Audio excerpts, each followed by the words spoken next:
Hi, welcome to Chair Chats, the lifestyle show with a disability twist. I'm your host, Pauline Victoria. 22 years ago, the Americans with Disabilities Act was signed into law.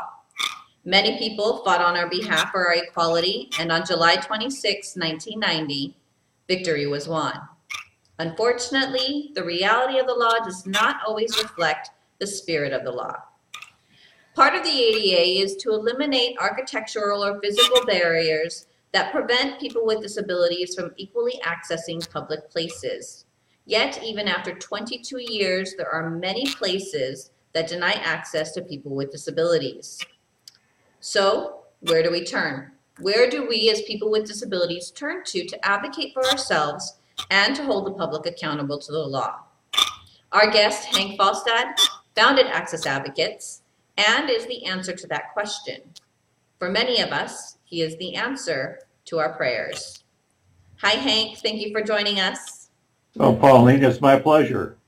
I wanted to bring Access Advocates to the limelight because I think there are many people with disabilities out there today, including myself, that live their lives and find ourselves sitting at the front door of a building because we can't get in, and yet we don't know what to do. And not always saying that there's a lot of animosity from the building owners, but maybe they themselves aren't aware of the issues that people with disabilities face. And it is our role as people with disabilities to advocate and notify those building owners of our dilemmas and how they can make their buildings a lot more accessible to a variety of people. And Access Advocates is one of those resources that I can turn to, that many of the viewers can turn to for help. So I'd like to take the opportunity for you to tell us a little bit about Access Advocates and where the idea came from. Pauline, I'm an architect, and for the last 20 years, I've specialized in ADA building compliance, and my clients have been building owners. And it became apparent to me some years ago that really we were not getting the job done. And I looked seriously at the reason why. And I think that there are a number of reasons, but I think that what we have to remember is that this is civil rights law, and it's the advocates that need to take the action to get buildings ADA compliant. So basically, Access Advocates was founded 3 years ago with the sole purpose of bringing our professional services to the handicapped community. So that is what we are doing today.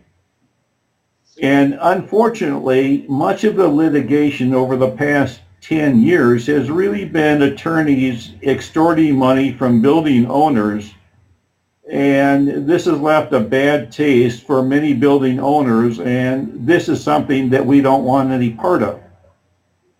So I designed a program to go directly to the advocate and team our services with the advocate. And our services include the complaint, obviously, and then from the complaint there is a requirement for an audit of the building that will identify all the areas that are not compliant. This is an area of our expertise. And from there, we take the audit back to the building owner and his architect or engineer, and we discuss solutions. After 20 years, Pauline, we have seen almost everything there is to see at least once. Once in a while, we get a surprise. Mm-hmm. But we have a multitude of solutions, and most of them are very economical and not too difficult to accomplish. So once we have communicated that information to the building owner's architect, then we will do what we call a plan check of those architectural drawings. And this is to be sure that before we go into construction, that the architect fully understood what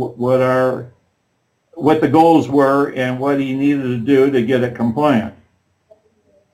And at that point, Once we have plan checked those drawings and stamped those with our approval, then we discuss any items that are not compliant with the architect and the owner and get those resolved. And then we send those plans to a contractor that specializes in ADA retrofit construction. There is no obligation on the owner's part to use that contractor, but the important thing is that we get those items all costed. And the reason for costing those is we want the federal judge who is now monitoring the case. It is his responsibility to address all civil rights laws and issues, but we want to give him the information that he needs so that he can make an intelligent decision and have an intelligent discussion with the building owner. Mm-hmm. So once that is accomplished, then the federal judge will order the building owner to start the retrofit construction. There is absolutely no timetable associated with the Americans with Disabilities Act. So that is up to the federal judge and the building owner to decide what the time frame is going to be. Once the retrofit construction is done, then we will audit that construction and be sure that it was done properly. And this is a big challenge, because too frequently what we see is building owners with good intentions hiring contractors to fix the non-compliance, and we come out there to audit that, and we find that the contractor did not do it correctly. And what happens in the construction business, I've been in the construction business myself, but what happens in the construction business is the contractors frequently do it the same way they did in the last job. And that not necessarily is the correct way to do that. But anyway, once the building, we audit the building, then we will certify and sign our name to it as stating that the building is ADA compliant. So now at that point, we're very happy because we've got another building ADA compliant. The handicapped individual is very happy because they have a building that's also ADA compliant, not only for themselves, but for all other handicapped people. So today, Pauline, I agree with what you said in your opening remark. In my opinion, about 90% of the buildings in the United States are not compliant. So after working in this industry for 20 years, I gave a long, hard thought as to what can I do for the handicapped community and what can I do for building owners to basically address this very large issue, and that is getting buildings ADA compliant the right way and be sure that they are compliant. Right. And go ahead, sorry. So this is the advocate. This is the program of Access Advocates. Very good. And I think you said a lot of things that are really important to take note of. There was a huge climb for the disability community to even get the Americans with Disabilities Act passed or recognized and then passed. But it's not like you reach this plateau. There's still another mountain to climb in making sure that the ADA is respected and followed through on in every aspect. And it sometimes takes a different mindset to have to wrap our minds around it, especially if you're not really affected by disability. But I believe that we are all going to be affected by disability in one way or another, whether it's ourselves or a family or a friend. So I think it's an important issue for everyone to look at. The other thing that I wanted to take note of is that you partner with the individual with a disability as an advocate, so that we have to advocate for ourselves. And nothing happens until we come to Access Advocates and say we need help. So if someone is watching this right now and they've encountered a building in their hometown or on vacation or wherever, the first step would be to contact Access Advocates through your website? Is that how you would want people to contact you? That's the best way, Pauline. But I might just mention one other thing, and that is that as a professional person, I have strived these past 20 years to be the very best at what I do. Mm-hmm. And one of the more interesting things in my memory is when I was sitting in Rotary and I got a call on my cell, and nobody really knows my cell number, and I was talking to somebody that I didn't know and I didn't understand, and so I hung up. And then 5 minutes later, I got the call from that same person telling me that they needed me in Washington, D.C. to be the ADA commissioner for the Presidential Inauguration Committee. And I was there for 2 weeks doing, reviewing everything associated with the committees, what they were responsible for. And at the end, I asked the chairman, how in the world did he ever find me? And how did I compare to the other people that he talked to that they were considering to be their ADA commissioner? And he basically said there was no comparison. I got to tell you, at that point, that brought tears to my eyes, because as a professional, you strive to be the very best, or I strive to be the very best at what I do.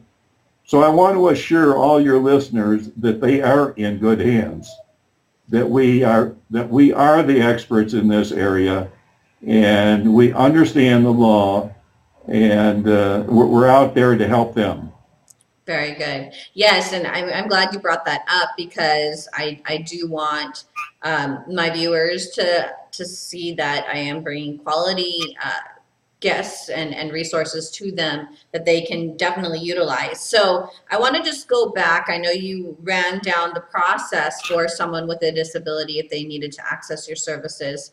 I know you went through that very quickly, so I just want to really break it down for somebody. So step one would be to contact you via your website at accessadvocates.com, and that's all one word. And then what would happen once they contact you with their inquiry? Well, once they contact us, then we will ask them if they are handicapped. Okay. Because we want to be sure that they have standing. That standing is a technical term that's used in litigation, and the individual must have standing, which really means that they must be handicapped. So that means that anybody off the street couldn't walk in and make that claim, because that has been done and it's been thrown out of court, federal court now, because the individual did not have standing. So we want to be sure that they have standing. Okay, so it's important for my viewers to understand that the person with the disability has to be the one to contact Access Advocates as their own advocate. So that's correct. That is correct, Pauline. Okay, so then let's just take me for example. I call you. I live out here on the Big Island of Hawaii. There are plenty of buildings that are not accessible. So I call accessadvocates.com and introduce myself. We establish that I have a certified disability. At that point, what would happen? Well, we would ask you specifically what the building is. And then we would want to be sure that you visited that building. So we're going to ask you for a receipt of some kind. But what if I could what if I couldn't get in to get a receipt? Well, then you tell us that, and then we would pick it up at that particular point. If you can't get in, obviously, that we would accept that. We would take the case, if without a receipt. But it's important that that you were there. You tried to you tried to get in. Now, in that particular case, the best thing that you could do for us is take a picture of the site and just email that picture to us, saying that, hey, this is where I went. I tried to get in here. I couldn't get in here. and that would be that would be the best thing that you could do for us. Okay, so anybody out there, if you're happening, walking by a store and you wanted to be able to get in, but you couldn't, you have your smartphone and phones these days, all sorts of phones take pictures, take a picture and email it directly to info@accessadvocates.com. Is that the correct email address? That is correct. Okay, and then, and date it, and at least the email would date at what point the picture was taken and sent to you. That's always helpful, Pauline. Yes. Okay, and then what would happen? Well, then we would take a look at the store that you were trying to get in, and we would make a determination at our end. For example, is this a very small mom and pop operation here in which they're just barely making ends meet and so on and so forth?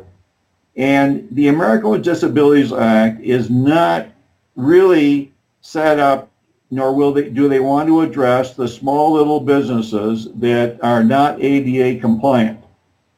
Now, there are some rules and regulations associated with that, and they basically fall in this category, and that is that if the building owner is going to make some change or has made some changes to his building in the last 20 years, it did not address his ADA non-compliant issues, then that is the kind of a case that we would take even though it's a very small business.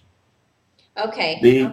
And I like to use a theater situation. And for example, movie theaters we know are not compliant. Some of these are very small mom and pop operations, and we would not take that particular case because we know from experience that they don't make a lot of money. They're probably both working, the mom and pop are both working and just making ends meet. And that's not the kind of a building that the ADA law was passed to address. Now, on the other hand, if it's a theater in your shopping center and that's not accessible, then that's a different story. That's no longer a mom and pop theater. That's probably a chain, and yes, we would take that case. Okay, so I'm gonna just whittle down a little bit more detail. When you say something's not ADA compliant, say I can get in, but does that also cover the bathrooms or aisleways? What does that look like? It, Polly, you just opened up Pandora's box. Sorry. Because we do not expect the handicapped people to know what's compliant or what's not compliant. The handicapped people, all that we want them to do is see one or two things that are not compliant to them. And then this is the purpose of the audit. We will do the building audit for ADA compliance, and we're the experts as to whether the counter where the sales transaction takes place is accessible, whether the bathrooms are accessible, whether the aisles are accessible, whether the merchandise is displayed so it's accessible. All these issues come up in our audit, and our audit is a very detailed audit that identifies every item in the building that is not ADA compliant. So when the owner addresses the issues that are in our audit, he is on the road to getting his building 100% ADA compliant, and at the very end we will certify that the building is ADA compliant. But I don't want your listeners to think that they have to know as much about the ADA as we do. We're the experts. All you need to know is that it's not compliant, or there's some things that are not compliant, and we pick it up from there. Very good. That is actually comforting to know, because that way if someone has an issue, they're not going to not call you because they get caught up on the details of it all. You'll go ahead and take care of the rest of it. So thank you for being the expert, so we don't have to be, so we can just focus on living our life. So once someone calls you, how long from when they report to you that there's an issue with the building does it usually take for an inquiry to, or I guess, an audit to be done and for a judge to say, stamp it that things need to change um, according to your analysis and suggestions. Pauline, we're set up to accomplish this in a 90-day frame, period. So in other words, once we take the case and the complaint is filed, we're 90 days into a retrofit program. Okay. So in other words, this is not something that's drawn out over the years. This is something that we have set up to try and get the information to the judge with everything he needs to know within 90 days, so that he can make a decision at that particular point, and then it's between the judge and the building owner as to when the retrofit will start. So 90 days it takes once you contact Access Advocates. Once, Well, once, Pauline, you can contact, once the contact is made, then the process starts. And whether we take the case or not is just a matter of a day or two. Sometimes we need to get the information from the advocate into our office so that we can actually see what the situation is. But that normally can be done within a period of a week or two. And once we have the information from the advocate, then we are starting our procedure of filing the case. okay, And sorry. okay. And once we get the case filed, and that doesn't take us very long to get the case filed. In other words, we're talking about a week there. Once the case is filed, there's usually a 30-day period of time for the opposing party to answer the complaint.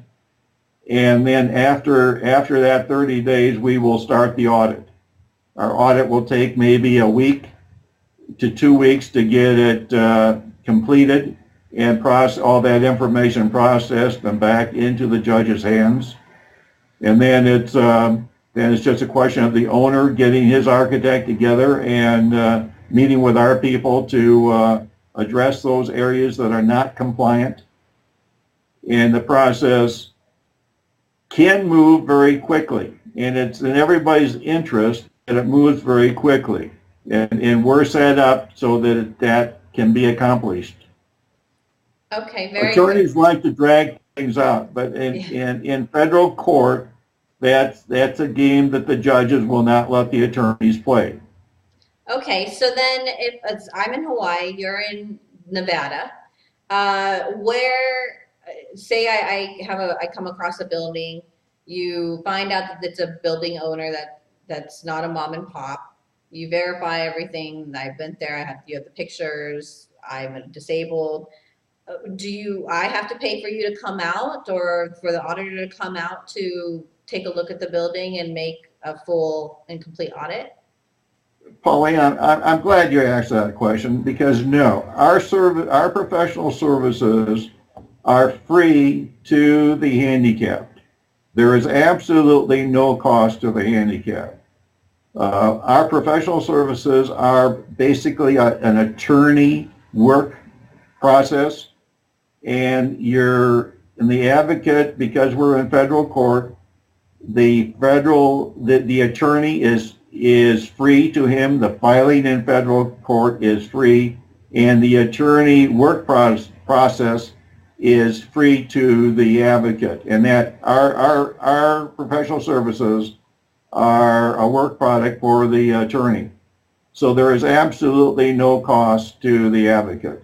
That is really, really nice. So if you're watching this right now, you haven't issued the building, please know that it's not going to cost you anything for you to speak up for yourself. So thank you. So Hank, why are you doing this? Why did you decide to create Access Advocates after 20 years of being a successful architect? Pauline, my greatest purpose is to help the handicapped. Mm-hmm. And I thought long and hard about whether I wanted to retire or whether I wanted to move on in the business world and I decided to move on in the business world and create as access advocates because it's a win-win for everybody. I can make a little money. The advocate has a place to go and we can get these buildings ADA compliant. So it's a win-win for both the advocate and for access advocates. Very good. And I know on your website you actually have a lot of different resources that are available for government, nonprofit, and the public. So anyone that's watching, feel free to go to accessadvocates.com and check out their website and resources. They've done a really good job of putting some stuff together, and they're always updating it. So it's another great place for us to be able to get information. So we're not always the victim in life. There are things out there that can help us take charge and make lasting changes. Hank, there, I know as a person with a disability, there often has to be when you advocate for yourself, you are often caught between this victim and yet villain because you're having to make somebody be compliant or make somebody do something that they don't want to do. What kind of attitude have you had to bring to your work in order to make this stuff happen, in order for the right thing to happen? Well, I mean, I think we have to understand the American with Disabilities Act and also the American with Disabilities Amendment Act. We go back to the Rehabilitation Act of 1973, and that was really a voluntary program, and it didn't work because there were no teeth in it. So in other words, you people advocated, the handicapped people advocated, and they got the American with Disabilities Act passed. And the federal government put it into civil rights law, made it civil rights law, which really says, advocate, this is for you. We created this for you, and it's up to you if you want to use it. It's there for you to use. There is no cost to you, but you must be willing to use it. So basically, Access Advocates was formed to assist the handicapped in proceeding through this maze of and getting the building ADA compliant.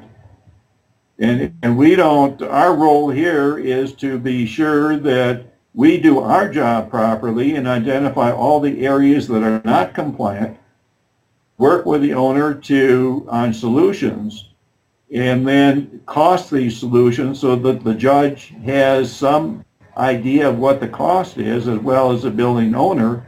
And then between the judge and the building owner, they can decide what the time frame is going to be on the retrofit. So then, and it's just a win-win for everybody, Pauline. right. So then when, say, if I were to report a building and you guys just take it from there, I could just step out of the way? Yes. And what I'm saying is you really are not equipped to handle this as we are. We're the experts in that area. We've been doing this for 20 years. Mm-hmm. And what I really enjoy doing is helping the advocate advocate. And that is, they contact us and we pick it up from that particular point and carry it forward with our expertise and, wind up with a building that's 100% ADA compliant. Very good. So, people with disabilities, if you're out there watching this right now, the fear of having to stand up for yourself is eliminated. Not having to have the knowledge of all the details of the ADA is eliminated. And there's really no excuse for us to be able to pick up the phone or sit down on our computer and email Access Advocates to let them know to investigate different areas in our towns that might be non-compliant and that they can make a lasting change in. So I love how your tagline says, you're making a difference one building at a time. And it's so focused and, you guys are the expertise and thank you for being the experts in that. Um, is there anything that you would, when a person with a disability comes, or, the primary audience of the show is people with disabilities, what do you expect from them if they were to contact you, or what do you hope for them to do? Pauline, the first thing we do is put them at ease. In other words, and let them know that our program is a help program, and it's not an extortion program. Some of these people will have experienced attorneys and extorting money from building owners, and as I indicated earlier, we want no part of that. We want building owners to spend their money wisely and correctly.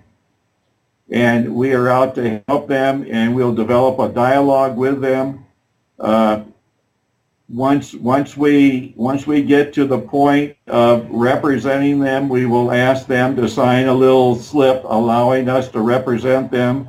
There is absolutely no cost associated with that, but we do need their authorization in order to represent them in federal court. So Okay. then it's just moving forward with our program, and we keep them informed along the way as to how we are progressing, and so they are an instrumental part of this process of getting the building that they want ADA compliant.